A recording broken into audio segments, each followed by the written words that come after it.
Hello मेरे दोस्त, मैंने तुमसे कहा था कि इस साल कर लो तैयारी। इस साल भी मौका निकल गया है, तो वो टेंशन की कोई बात नहीं है। अगले साल की तैयारी में जुट जाइए। अगले साल भी वैकेंसी निकल रही है। रेलवे में लगभग 35,000 वैकेंसी आ रही है।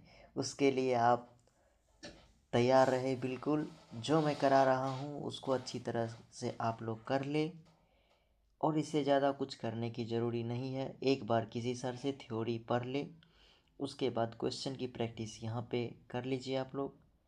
2026 की रेलवे एसएससी की तैयारी साइंस की आप लोग की यहाँ से पूरी हो जाएगी। तो बिना टाइम लैप्स करते हुए चलिए क्वेश्चन पर चलते हैं। दिख ही रहा आपको क्वेश्चन। तो क्वेश्चन क्या कह रहा है, कौन सी प्रक्रिया गैर प्रजनन कोशिकाओं की तुलना में प्रजनन कोशिकाओं में डीएनए की आधी मात्रा सुनिश्चित करती है? डीएनए की आधी मात्रा सुनिश्चित करती है, तो कौन सी? तो आधी मात्रा सुनिश्चित करती है अर्धसूत्री विभाजन। ठीक है, यहाँ पे देख सकते हैं डिटेल्स यहाँ पे लिखा हुआ है, आप लोग देख सकते हैं। अर्धसूत्री विभाजन वह प्रक्रिया है जो प्रजनन कोशिकाओं जैसे अंडाणु और शुक्राणु में डीएनए की आधी मात्रा सुनिश्चित करती है। इस विभाजन में एक कोशिका 2 बार विभाजित होकर 4 कोशिकाएं बनाती है। समझ गए मेरे दोस्त? नेक्स्ट, कोशिका के तरल पदार्थ के प्रोटोप्लाज्म शब्द किसने दिया था? तो पुरकुंजे साहब ने दिया था। पुरकुंजे साहब ने दिया था। ठीक है, इसका डिटेल्स आप लोग यहाँ पे पढ़ सकते हैं। पुरकुंजे साहब साल 1839 में दिया था। ठीक है, 1839 में दिया था। और रॉबर्ट विर्चो साहब ने क्या कहा था, याद है आप लोग को? विर्चो साहब ने कहा था कि कोशिका का निर्माण पहले वाली कोशिका से होती है। कोशिका का निर्माण पहले वाली कोशिका से होती है। ठीक है, हेक्सले ने इसे जीवन का भौतिक आधार कहा है। किसको? प्रोटोप्लाज्म को। हेक्सले ने इसे जीवन का भौतिक आधार कहा है। ठीक है, नेक्स्ट क्या है, कौन सा कोशिका द्रव के विभिन्न क्षेत्रों में पदार्थों के परिवहन के लिए एक चैनल के रूप में कार्य करता है?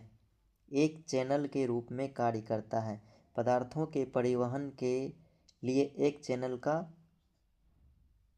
के रूप में कार्य करता है। तो इसमें क्या हो जाएगा? Endoplasmic reticulum. क्या हो जाएगा? एंडोप्लाज्मिक रेटिकुलम हो जाएगा। ठीक है, अंतःपृथ्वी जालिका जो मुख्यतः 2 प्रकार की होती है, एक SCR, एक होता है RER। ये लिपिड का संश्लेषण करती है और ये प्रोटीन।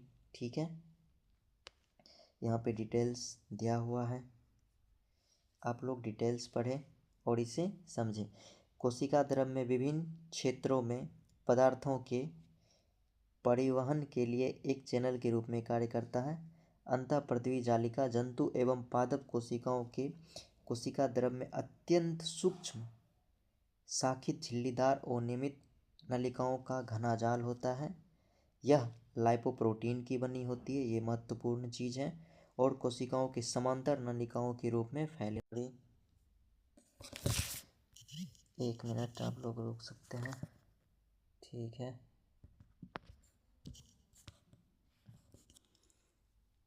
नेक्स्ट क्या है देख सकते हैं आप। ये जो है हमारा न्यूक्लियस है। ठीक है, ये हमारा न्यूक्लियस है। ये एंडोप्लाज्मिक रेटिकुलम है। ठीक है, ये एंडोप्लाज्मिक रेटिकुलम है। ठीक है, ये स्मूथ। ठीक है, ये स्मूथ एंडोप्लाज्मिक रेटिकुलम है और ये रफ है। तो रफ के ऊपर में ये छोटा छोटा जो दाना दिख रहे हैं आप लोग, ये क्या है? ये क्या है? ये प्रोटीन की कण। ठीक है, ये प्रोटीन की कण है। ठीक है, और ये जो स्मूथ है ये लिपिड का संश्लेषण करता है। ठीक है, आप लोग इसे देख सकते हैं। नेक्स्ट क्वेश्चन क्या है, जीवों की मूल निर्माण इकाई कौन से? ये तो सबसे सरल आंसर है, कोशिका। ठीक है, देखिए इतना सरल क्वेश्चन भी शिफ्ट टू 2024 से ALP में पूछा गया है। कोई भारी भरकम चीज़ पूछा नहीं जाता है। आप लोग इतना कर ले, बहुत हो जाएगा आप लोग के लिए, काफ़ी है। सब्सक्राइब भी कर लीजिए बीच बीच में चैनल को, एक ही बार कीजिएगा। नेक्स्ट क्वेश्चन क्या है? निम्नलिखित में से कौन सा पदार्थ विसरण द्वारा कोशिका झिल्ली के पार संचलन कर सकता है? कोशिका झिल्ली के पार संचलन कर सकता है, तो इसमें क्या हो सकता है? ऑक्सीजन।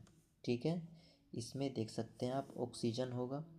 न्यूक्लिक अम्ल नहीं होगा, क्योंकि ये भी बड़ा मॉलिक्यूल्स होता है। प्रोटीन भी थोड़ा बड़ा मॉलिक्यूल्स होता है।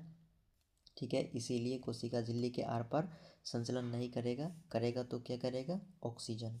ठीक है, डिटेल्स यहाँ पे दिया हुआ है। ठीक है, आप लोग पढ़ सकते हैं।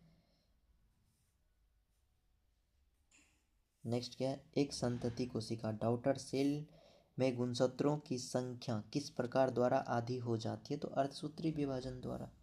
ठीक है, यहाँ पे देख सकते हैं, अर्धसूत्री विभाजन द्वारा। नेक्स्ट क्या है? विभिन्न कोशिकांग जैसे सूत्र, कणिका, राइबोसोम आदि मिलकर जीवन की मूलभूत इकाई का निर्माण करते हैं, उसे क्या कहा जाता है? उसे क्या कहा जाता है? आप लोग बता सकते हैं। मूलभूत इकाई, मूलभूत इकाई, जीवन की मूलभूत इकाई क्या है?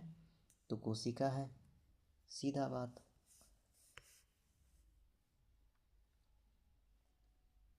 नेक्स्ट क्या है? SER का पूर्ण रूप क्या है?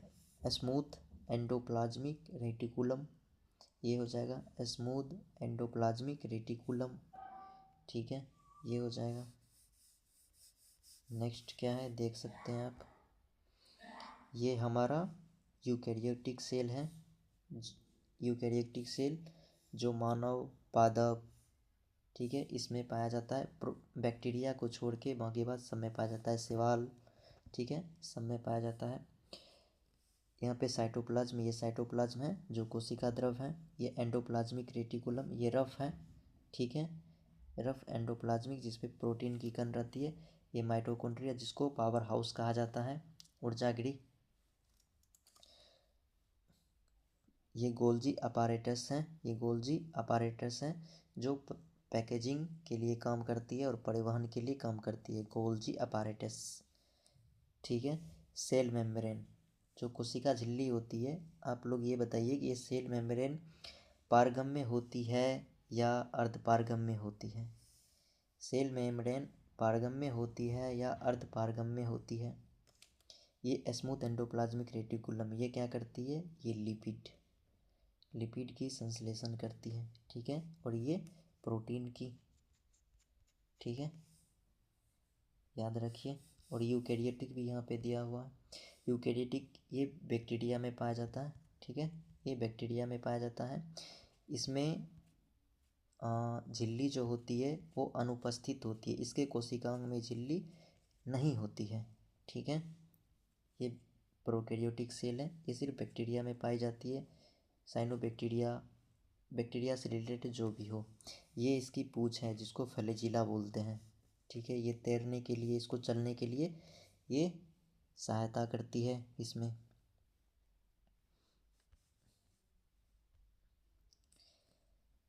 डिटेल्स यहाँ पे दिया हुआ, आप लोग यहाँ पे देख सकते हैं। नेक्स्ट क्या है? निम्नलिखित में से कौन सा कोशिकीय घटक अधिकांश परागकेंद्रीय में मौजूद नहीं होता है? प्रोकैरियोटिक में मौजूद नहीं होता है। होता है किसमें? यूकैरियोटिक में। ठीक है, प्रोकैरियोटिक में मौजूद नहीं होता है। तो कोशिका द्रव्य मौजूद होता है, ये तो जीवन की इकाई है। ठीक है, ये तो सभी में भी होगी कोशिका द्रव्य। केंद्रक झिल्ली नहीं, केंद्रक झिल्ली नहीं होती है। प्रोकैरियोटिक कोशिका में जो कोशिकांग होती है उसमें कोशिकांग की झिल्ली नहीं पाई जाती है। ठीक है, कोशिका भित्ति सेल वॉल तो होती है। ठीक है, सेल वॉल होती है, राइबोसोम भी होती है।